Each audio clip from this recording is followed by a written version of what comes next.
So I donate religiously 10% of the money I make to different causes, right? And why do you do that? Because it always comes back, and there's no point being the richest man in the cemetery, right?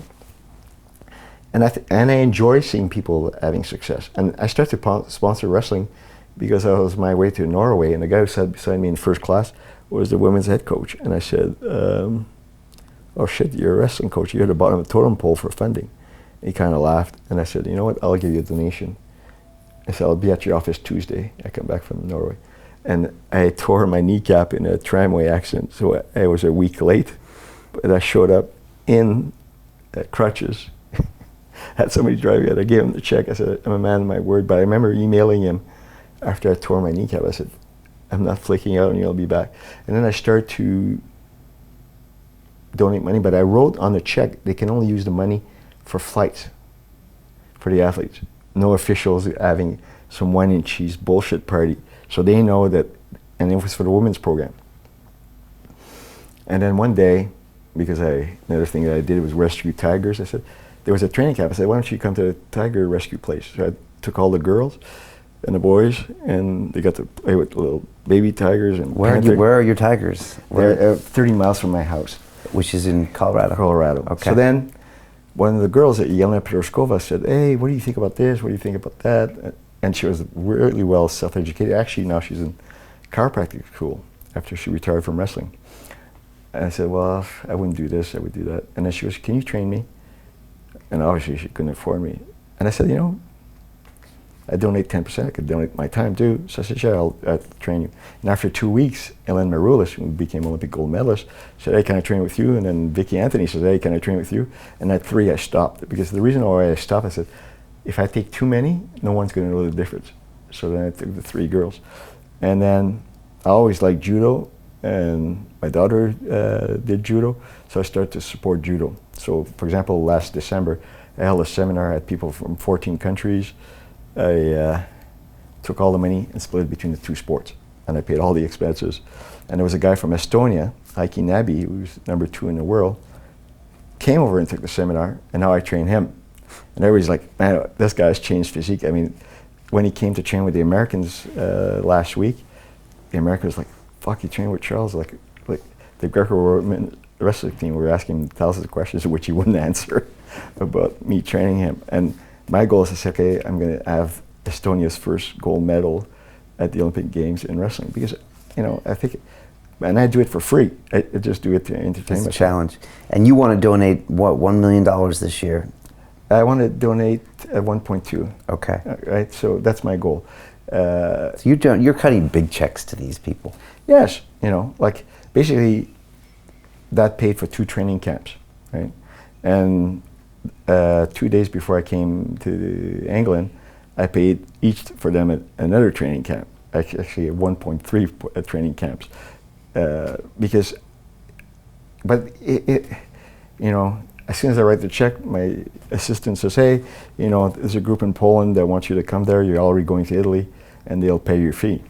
So it always comes back.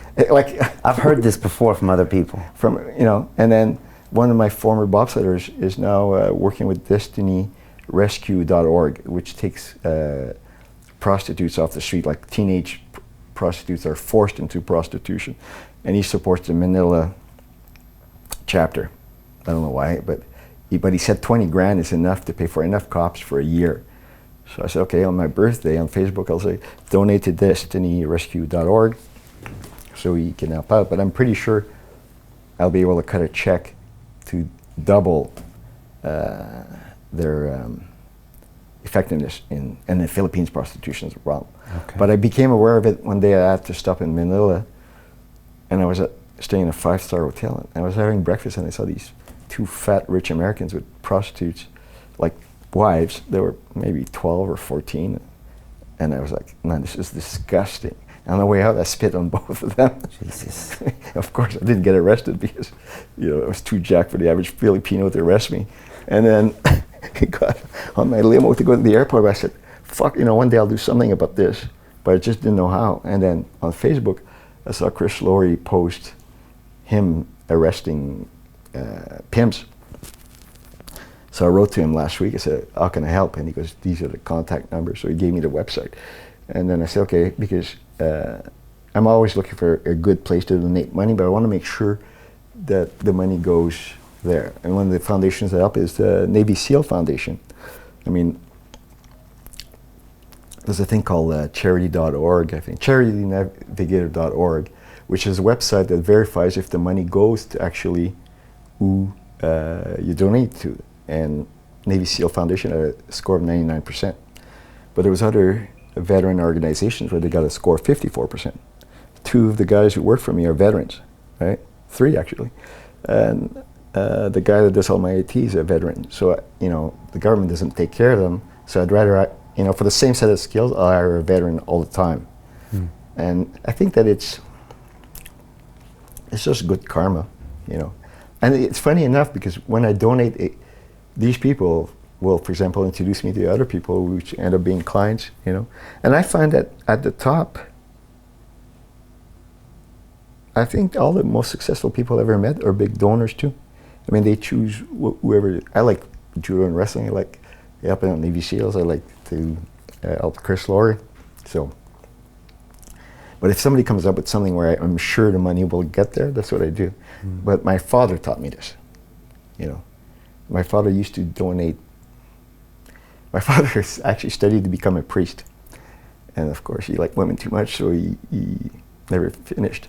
But he had a lot of fellow students who were priests, who were stationed in Taiwan and whatever else. And I remember my father cutting out checks. And I asked him, why do you do that? And he said, it always comes back. And I had a living proof, so he was my model for this. It's an important lesson that people hear. Yeah, and you know, people whine to me about money, like, as soon as I don't have any money. I said, well, fuck, when's the last time you made a donation?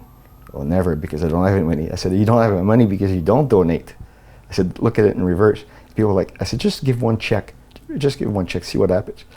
And then, you know, within 3 weeks, you say, hey, fuck, that really works.